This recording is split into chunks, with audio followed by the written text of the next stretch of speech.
అదేవిధంగా ఇక్కడ ఉన్నటువంటి చాలామంది కేవలం నాగార్జున సాగర్ దానిలో ఉన్నటువంటి చేపలను నమ్ముకొని ఇక్కడ ఉన్నటువంటి జీవనోపాధి నడిపించిన చాలా కుటుంబాలు ఉన్నాయి.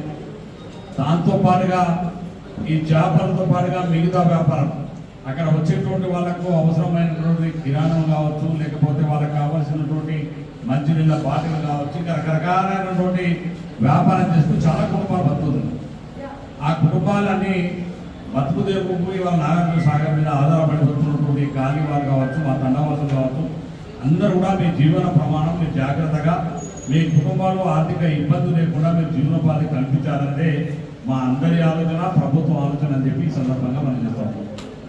కాకపోతే గతంలో అయినా ఇప్పుడు గతంలో మీరు వైజాగ్ కాలనీ అంటే మీరు చేపలు పట్టింది, చేపలు అనుకునేది, బయటకు వచ్చేది, పోయేది. అప్పుడు ఆ బోటింగ్ అంత డిమాండ్ లేదు.